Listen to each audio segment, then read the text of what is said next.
What's up, everyone? It is Myson Jones with the Basketball to Business podcast. I have with me a special guest, Ryan Razooky. This is correct pronunciation, correct?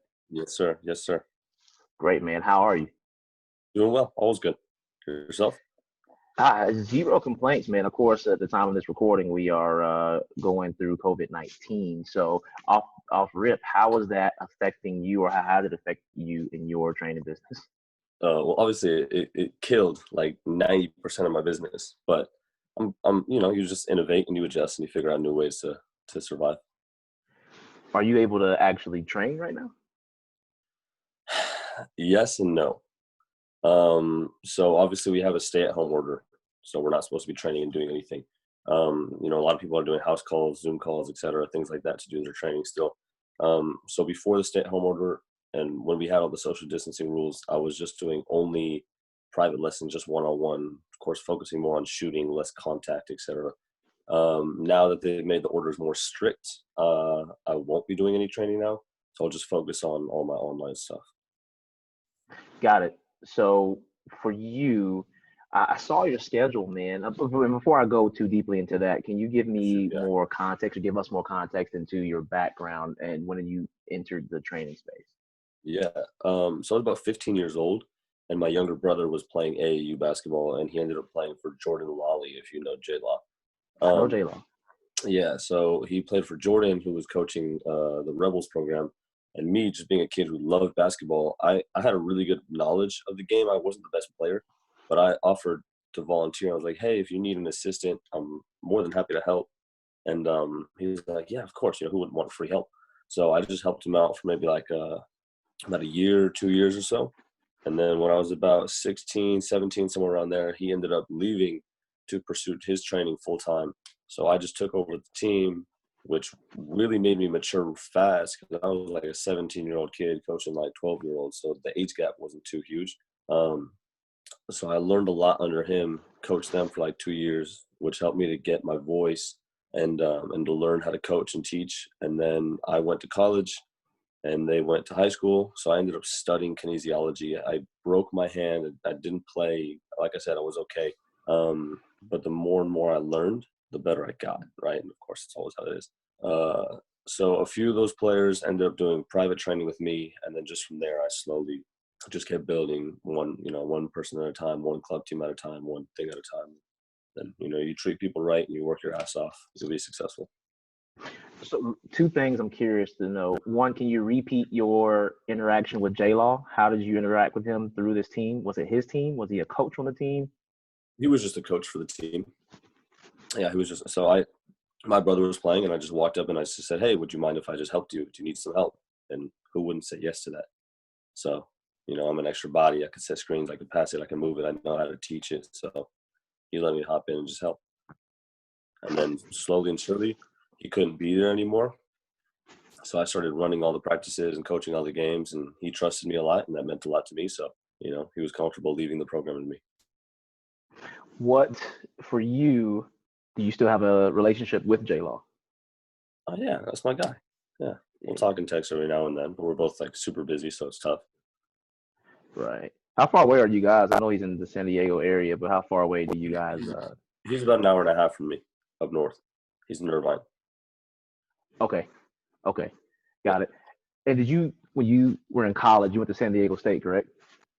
Mm-hmm. Yeah. Did you have any looks scholarship, walk on? What was that basketball relationship? No, like I said, I wasn't that good in high school. Like I had gotten a lot better around like my senior year. It's the first time I started training. Like I got under Jordan and trained with him a few times. So I started to get like a lot better then, but it was almost too late at that point. So I just went ahead and graduated and just went to San Diego State. I was like, I had a few schools that we had talked to, but it wasn't anything serious. So when I went to state, I just decided to go there, stay home, save a lot of money. And I tried to walk on there, but they weren't looking for walk-ons. They just wanted team managers. But at the time, like I said, I was doing so good with my training. I must have had at least like 10, 15, maybe 20 players at the time. So I weighed my options and I said, okay, well, I can keep pursuing playing and, I'll be a good player or whatever, but why? It's not really going to help me so much in my life. or I can keep training these 15 kids, turn that into 30 kids, help these 30 kids, turn that to 40, 50 kids, et cetera, whatever, right? I was like, I have a much greater impact in the game of basketball by training and helping the next generation than I ever will playing it. So I was maybe like 18 and I made a decision. I was like, no, I'm gonna stick with what I got, with what I'm good with. That really excites me. I'm trying to figure out why. So where did you train first of all, what year is this and where did you train when you were in college? It was about 2014, so maybe like 6 years ago. I'm still pretty young now, but so I trained everywhere. What was the best thing for me was I was training at like, local YMCAs, local this, whatever, like parks, recs, etc. So I'd do like a few private lessons on like the weekend when it wasn't so busy. Like I would host like one group session and try to get a lot of people in the group session, or at least a decent amount, and then host a few privates. And then as my name started to build, a lot, I don't know why it happened like this and why it doesn't happen for a lot of other people, but a lot of club teams reached out to me. So I had maybe 4 club teams. So let's say I had my own Sunday group. Monday, I would train, one club team. Tuesday and Friday or whatever, I would train 2 other club teams. And so when I spoke to them, I said, well, listen, here's my rate. Let's make up a number. Let's say it's, $150 an hour. And I said, well, here's my rate. I can subsidize that rate if you allow me to bring players too. And they said, yeah, sure, why not? And I was like, well, because it's not, a team training, it's skills training. And they're like, yeah, it's not a big deal. So even though I probably lost some money on that, I still looked at it as an opportunity to offer more lessons for people whenever they asked me for them. So now I could say, okay, I have a Sunday, Monday, Tuesday, Thursday group. So I got like 4 groups a week. And there's a lot of options for people outside of those programs for other people to come train with me, because we're all limited on gym space. So there wasn't anywhere to do private lessons or group lessons or host this or host that. So it worked out perfectly. So I stuck with those things for like a couple of years, and I ran a few of my own groups, and then I ran a lot of those too. So you basically waived these club teams' fees if they allowed you to bring other athletes and trainees into these sessions? And I didn't waive them. I just dropped the price, significantly. That's why I said, like, let's say it was 150, and then I'd just be like, well, then let's just do 100, and they'd be like, oh my God, yes, So who wouldn't say yes to that? And if anything, I only brought maybe 2 or 3 extra kids that might have made up that fee. But it was just nice for me to have a website that says he's offering a Sunday, Monday, Tuesday, Thursday class. Like, there's a lot of opportunity for you to train with me. I like your website, by the way, man. It's very, it's a great user interface. It's easy to navigate. So whoever designed it did a really good job with that. She did, yeah, absolutely.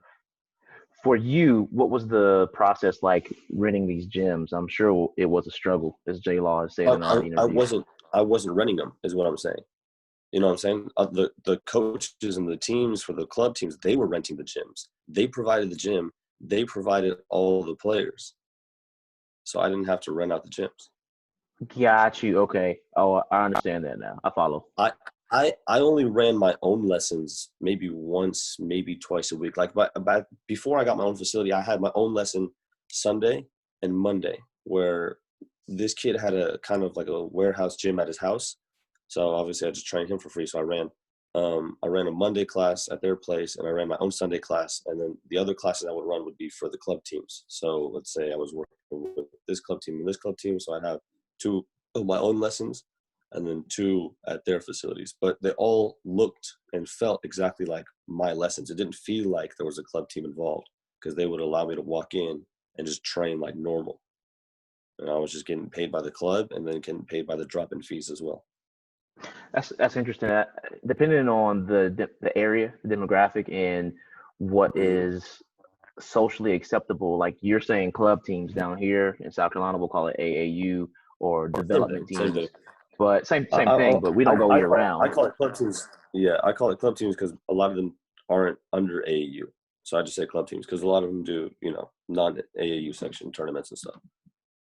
So, yeah, AAU is like a Clorox or Band-Aid or something. They have brand dominance, like potato. Yeah, exactly. Right.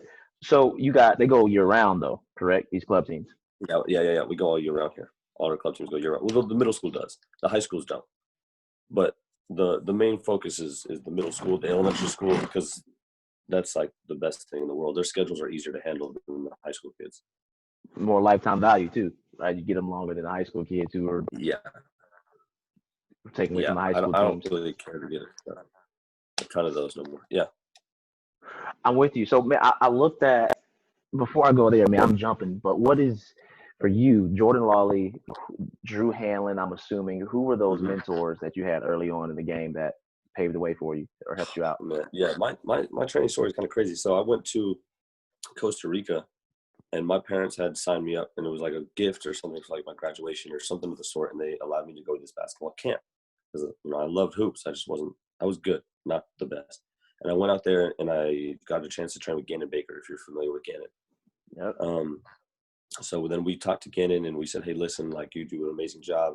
We'd love to have you come to San Diego and run a camp here. Mind you, I was like 15, 16 at the time. This one I had just started coaching and playing and, a lot of stuff at the same time. So we talked to Gannon, we got his prices, we brought him to San Diego, we mass marketed it and, put banners and flyers and ran over the whole city, doing every single thing we could to market this event. Ended up with about 120 players or so. So it was me, Jordan, and Gannon, and we ran this camp, and obviously we had a bunch of volunteers.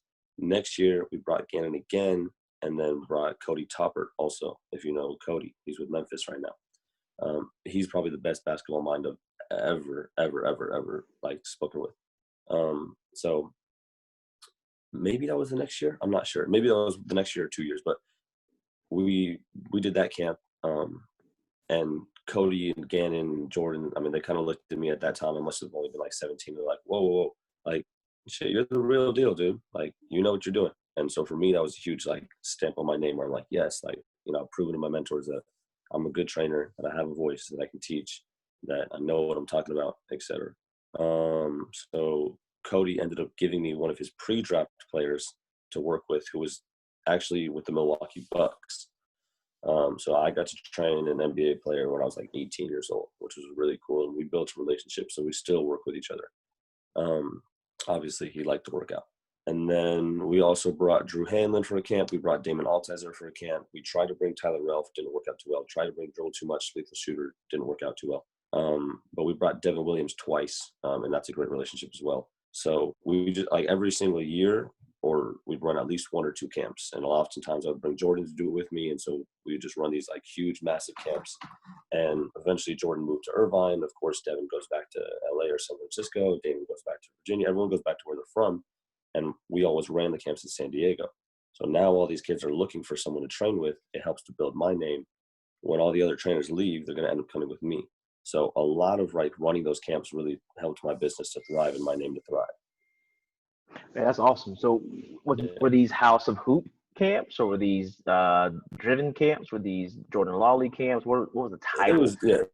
It was a combo. So we called it. My name wasn't that big at the time, so we just called it like Driven Camp because we brought in Damon, and we just call it Driven San Diego or In the Lab San Diego, and we throw my logo and Jordan's logo on there. And Jordan was bigger at the time, but not like he is now.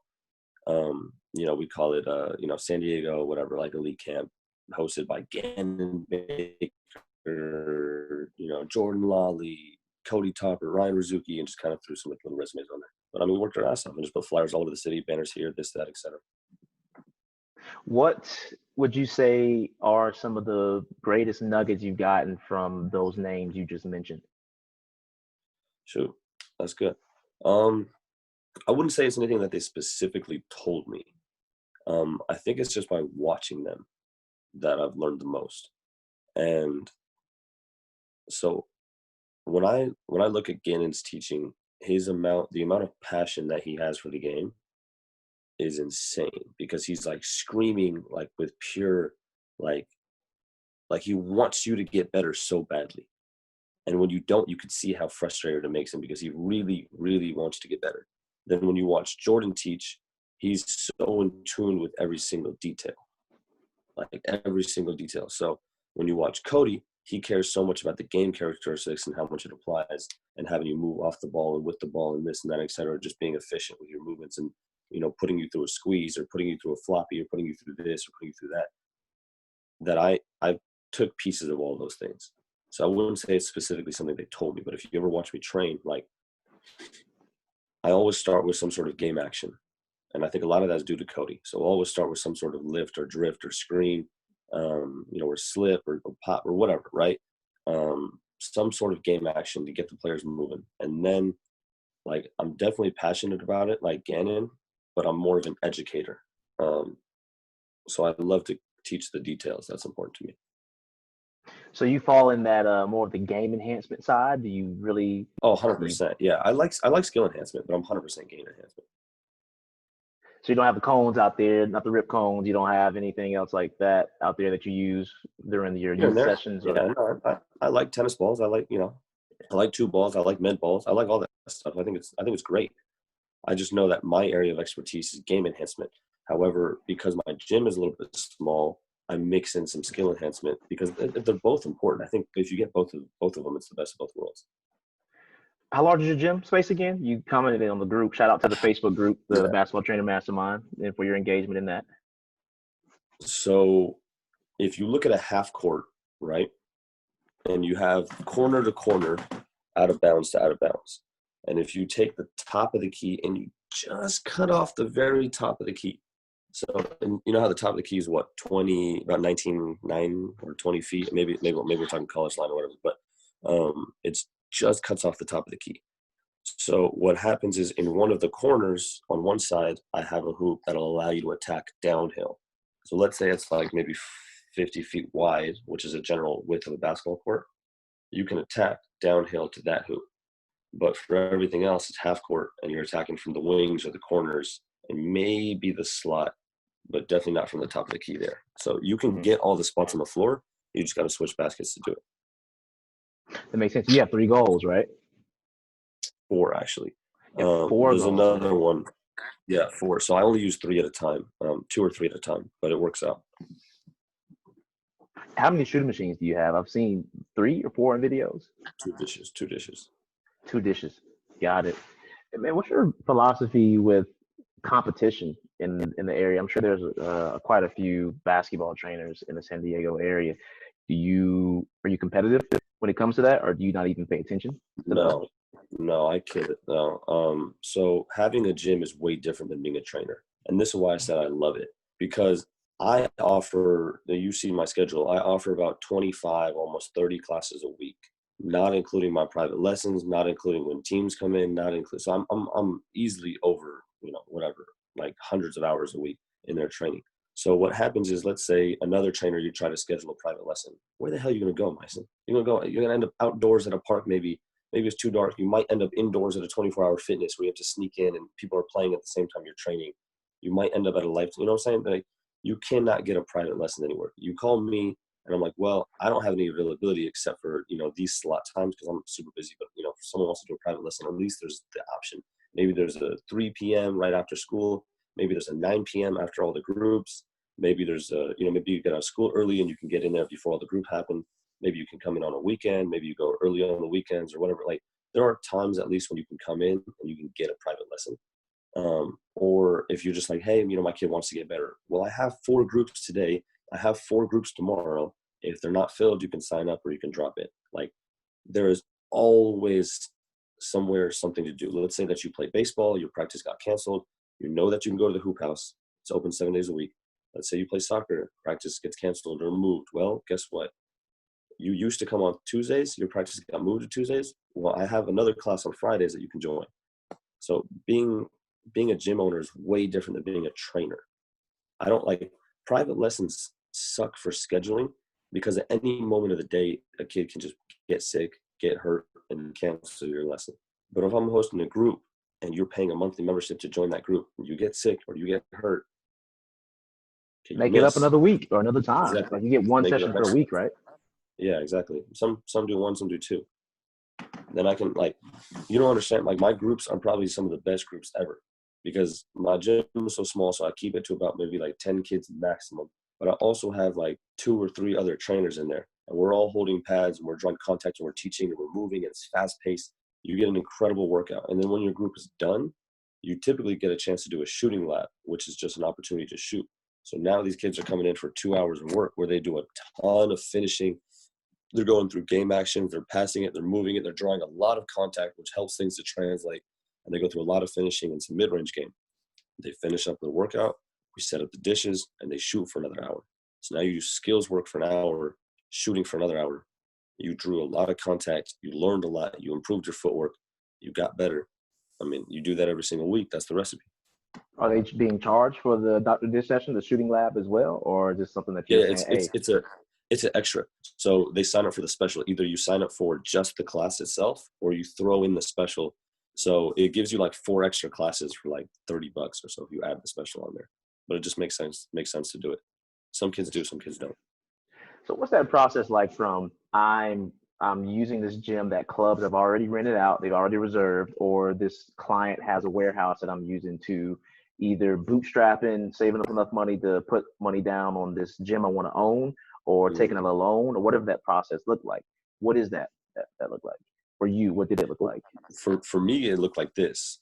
4 years ago, a dude was putting out signs for this gym that he opened up. So I was like, oh shit, basketball. Look, can I cuss on this podcast? It's done now, so you might as well keep going. Okay. No, it's cool. So, It's cool. I promise it's cool. oh shoot, let me go check out what it is. So I pull up and I just check out, what's going on. I want to see it's basketball. Why would I not want to get involved? So I speak with the guy and, he's not too interested in working together, but I kind of wanted to push it a little bit and just see like, okay, you have a gym. You're not going to be in here 7 days a week. You're an older guy, you got kids, you got a wife. You're not spending all your time in the gym. So he tried to charge me some outrageous rates to rent out. So it just didn't make sense to do it. What was that rate, if you mind me asking? So the general parks and recreations that we have here will charge $20 an hour for a full court, which is what I was running out. And for his gym, which was a lot smaller, like I said, which is mine now, wanted to charge me 40 and then even 50 if I used his shooting machine. So for me, it made no sense to move my classes over to him, pay double the price for a smaller gym. And I wasn't ready to just open up a new class and just kind of, try to bring people into a new class and have to pay $40 a week, every time I wanted to show up. And I'd end up losing a lot of money. It wouldn't have made sense. Because I had a good group, but I was like, no, I have my Sunday and my Monday and a few privates here and there and a few other things here and there. So I was like, no, I'm just not going to do it. So 4 years later or 3 years later, he calls me and says, hey, I'm going to leave. I'm going to go coach with this team. I'm not going to need the gym anymore. And I was like, cool, I'll buy it. So I bought it from him, and then I've been in there every single day since. Did you have to go to a bank to get that? Did mom and dad have you have some silent investors? No, I had savings. Like I told you, I went to San Diego State. So I lived at home when I was in college. I went to San Diego State. I went 4 years there and just did training every single day. And I just saved up. I'm not a spender. I just saved all my money. And I knew that if I trained every single day and my name would grow, my bank account would grow, and I was able to, like, someday something good would happen. I didn't know what it would be, when it would happen, but I just knew if I trained at least once a day, every single day, I got to help people every single day, and I get to, get some money every single day. Eventually something good would happen. So I just saved up. That's dope. So you bought the thing cash? Like, hey, Mr. Owner, here it is. Let me take it. I wrote a couple of checks. Yeah. Yeah. I like that, man.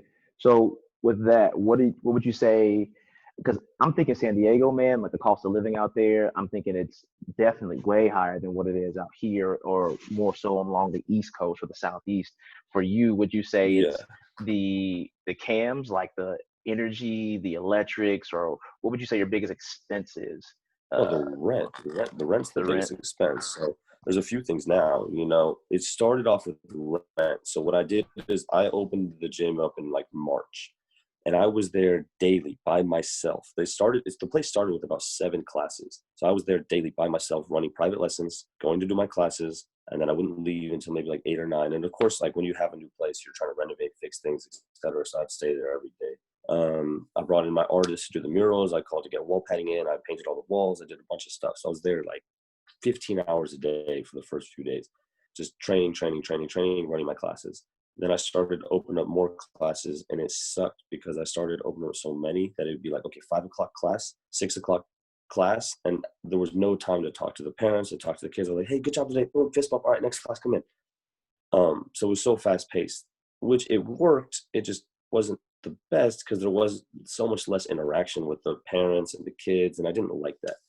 So a few months later, one of my old players, I just asked him, I said, hey, why don't you come in and come help me out a little bit? I could use the help. And so he walked in and he helped out. Kid had great energy. So I was like, yes, like you could save me whenever I don't have great energy, one day or whatever. And he's good at pulling kids aside. So I just told him, I said, listen, we have maybe 8 to 9 kids in this group between the 2 coaches. Let's just try to make sure that each and every kid gets an individual interaction. And at one point in time, you pull out, each kid once and just speak with them privately about what they could fix, about, pull them aside. The kids are going to like that. The parents are going to like that. They're going to, of course, want to continue coming back because we have great energy. They're getting better. We're teaching a lot. And it allowed me to step away from the class and talk to the parents a little bit. So that was awesome when I first brought him on. So the expenses was, of course, just purely rent. Gas and electric is nothing.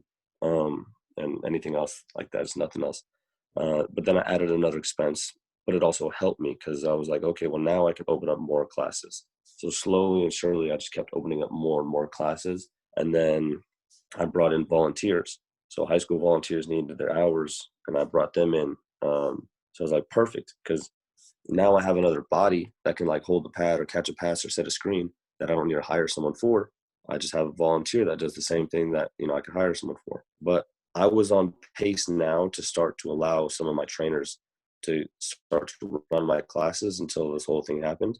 But we'll see when things get back. I mean, we'll just go ahead and swing back into things. For you, are you still training about 150 kids weekly? Yeah. Well, not right now, but well, not now, but before. Yeah, it's about 150 kids weekly. What would you say you need to break even for all your rent, gas, electric, the other expenses for the trainers? How many would you say you need for a break even? If I ran one private lesson a day, I'd be okay. Really? Yeah. Wow. Just one. I mean, because you're charging $100 for a private lesson. Yeah. So that's 30 days. I mean, my rent is about $3,000 or so just to keep the lights on. Yeah. I mean, but people are grandfathered under certain rates. So maybe I'd have to run one or two, and then I wouldn't have, no staff, no this, no that. But I'm not looking about just the growth of like, when I look at things, I'm looking at it like, okay, what's the big picture here? What can I really use all this money for? What can I really do with all this? So my goal was, okay, I get to hire like 3 people on staff. So now I get to help them. So sweet. The more people I can hire, obviously, always better, right? Because I don't know, I just love helping people. So I'm like, sweet, I get to help them. Now I get to hire my videographers, my photographers to come and do marketing. I get to hire them to go film some of my players because maybe my players can afford that, but I want to kind of put them on the map. I can use this budget for, more things in my gym to make the mural nicer, to put more wall padding, to get another TV in here, to do this, that, like, just a bunch of things. Like maybe one day I'll open up another facility. So all I'm doing is just like using that money to help people and save up for something bigger in the future. So yeah, I'm definitely, doing well. It's not, it's not a problem, but I'm not out here driving, Lamborghini or nothing. I'm just saving. Right. I like that too, man. I feel the same energy, like live below your means, but within your needs. And then everything else that's profit over that. Like you said, you can pay the trainers, maybe pay them more for the good job that they do. And what else would you like? You have marketing, you have photography, but what is your favorite thing to spend that money on without having to think twice about it? Would it be your own social media presence, or would it be with players? It was the mural in my gym. Have you seen the mural? I've seen the mural. It's dope. Like the hoop house. Yeah, I do like that, man. So, it first started with Kobe. So I put Kobe on the wall and I was like, listen, this is my GOAT right here. He needs to be first. Yeah. So put Kobe on, and some of the kids had walked in, and if you would have seen the gym before, like maybe I'll send you a picture one day of what it used to look like. But it looked almost like a jail cell because it was just a pure concrete wall. And the other walls were so gray. There was no wall padding on them, so there was no difference in color. So we put Kobe down, then we put Jordan and Braun down, and then we, added all the top, the Curry, the Giannis, the Hardens, and all them. And then we added Gigi, and we started filling it in. It started to look good. But now the vibes changed. So the difference with owning your own gym versus going somewhere is you can create the vibe. So I got music bumping in there. You hear some awesome music. You come in, you're like chilling, you're partying. The walls are all wrapped. You see the kids' faces on the walls. There's, they're on the TV. I have, videos of all the kids working out. So they're on the TV. You walk in, you get to see yourself getting buckets. You see the mural when you walk in. The place is bright, it's vibrant, everything's colorful. You see the merch room. You see everyone's hanging out. Everyone loves being there. So the vibes itself will bring people back every single time. And so for me, the no-brainer to spend money on now has been the art. I like that. So okay, we're coming to a close here soon. Few questions I want to ask rapidly. For you, would you Yeah. be able to have your classes at capacity or as many athletes come to train with you without your social media presence? You have your vibe, and I've only seen the Kobe mural, by the way. I haven't seen all the other athletes, so that's fire. Oh, But shoot. Okay. I gotta see it. I gotta see it. Yeah. I'll send it But to would you. you be able to have that same size of class without having your current social media presence on Instagram? You're freezing on me. Oh, my fault. I'm asking, would you be able to have the same amount, same size of classes You're freezing on me. without? Am I still freezing? Am I good now? Better now. Let me see. Try again. Cool.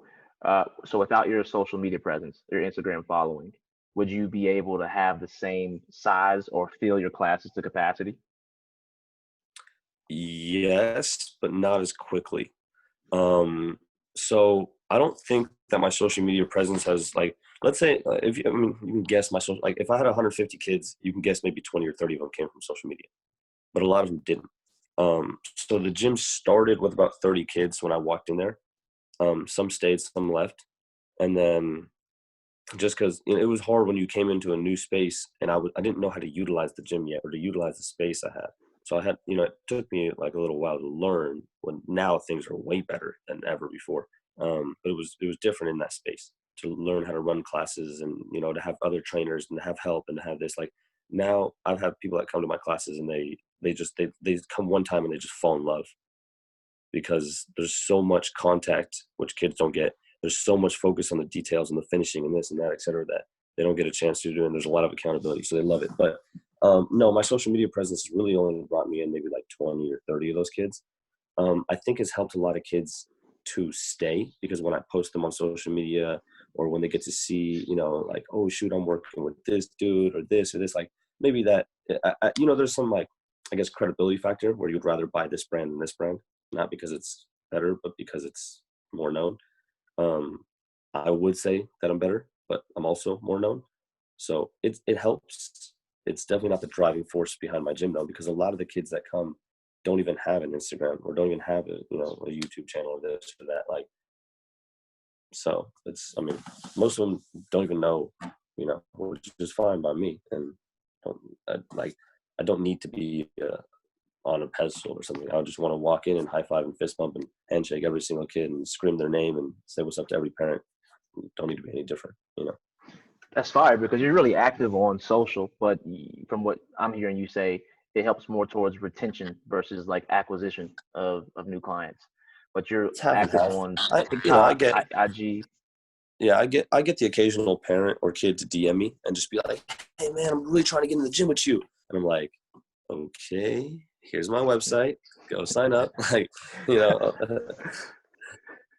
but Okay, so I guess one big question is for those trainers who are currently renting space, leasing space, or ones who just want to start training and they have basketball knowledge. What wisdom would you give them in regards to the financial piece? A lot of guys are technicians, but not business owners, like you say. yes, So, what numbers should they be looking at, and what numbers do you track? yeah. Here's why I'm lucky because I don't have a girlfriend, a wife, a kid, none of that stuff. You know what I'm saying? And I came into this position with this in mind, where I told you I'm just going to train every single day, and something good will happen. And then something good did happen eventually. And I almost got lucky in that sense, where a lot of people are like, okay, well, I have a job already that pays the bills, so I can afford to have a wife and kids and the house and this and that, et cetera. And the training is a side gig. And it's tough. You can't build a business like that. You already got other things on your plate that are guaranteed to pay the bills, and this is not guaranteed to pay the bill. Like I said, a kid, if you focus your work on private lessons, any kid can get hurt at any time. Any kid can get sick at any time, and you miss out. But it's different though, because if you're running out space I think if you're renting out space, I never ran private lessons where I rented out space. I just kind of, snuck into wherever I could get into or went to a park or something, because I'm not going to rent out space for your private lesson. Otherwise, the price will go like way up. And for me, my prices are super cheap for my groups because I want consistency, but they're also automatic renewal. Like you saw my youth class is like $65, and you Right. come every single week. It's super, super cheap because, it even started. I still have people grandfathered at $50. I don't care because like they can come every single week. They're never going to cancel their membership because it's so cheap. And if they miss, they don't care because it's so cheap. And they can afford coming for a year, 2 years, 3 years straight, and it won't hit them in the pockets because they're getting some of the best training for really cheap. But for me, I have a guaranteed 50, 65, whatever bucks that comes into my pocket every single month off of this once a week class. And I get to use that towards whatever I need to for my business. So it's different. If you're renting out space, I would run groups. I would figure out a way that you can find a space that's consistent, because sometimes, you got to rent from this gym and this gym and this gym and this gym, whatever. Try to find days that work best with your consistency. Offer once a week this class, once a week this class, have package deals for, the 2 classes. Try to set up, I never wanted to set up automatic renewal until I got my own place, because you could, like, at any moment the gym could say, oh, hey, we have another event going on, and then you can't you can't make up that class. It's tough, but I mean, if you can get in with club teams and subsidize your rate like that and do some team training for them, do some team training for high school teams, or do some team training or whatever, and just get more groups, run more camps, just do more things to get more kids in general. It's just hard because I know I had a lot of people that reached out to me before I had a gym, and they were like, oh man, we really want to train. I'm just like, well, I got nowhere to go. So it's tough. I guess just make the most out of, the time that you do have in the gym to run the groups, get some volunteers in, pack it out. Ryan, man, thank you for your time. Where can the trainers, the hooppreneurs, which is what I'm trying to coin, these basketball trainers who want to become more entrepreneurial, where can we learn more about you or find out more? Yeah. So I have Instagram at R2bball. And then my YouTube is Ryan Razooky Basketball, which is probably my favorite platform to use. Definitely a lot of knowledge on that one, but Instagram's cool, and both are fine, or Facebook, just Razooky. So. Thank you, man. And any parting wisdom to any of the trainers out there, or any of the athletes who may be listening? Yeah. So probably the number one question is, people always ask, okay, how do I want to get to where you're at, whatever. And I think I told you earlier, the only piece of advice I have is just to work your ass off and to treat people right every single day. And if you do those 2 things, something good will happen eventually. You'll find success. So that's really, like, that was it for me. That's been it for me for the past years, where I just work my ass off day in, day out. I sacrificed everything. I have, like, no social life right now, but it all paid off. Ryan, I appreciate you, man. Hopefully you will be willing and able to come back on the podcast at a future date, man. Anytime.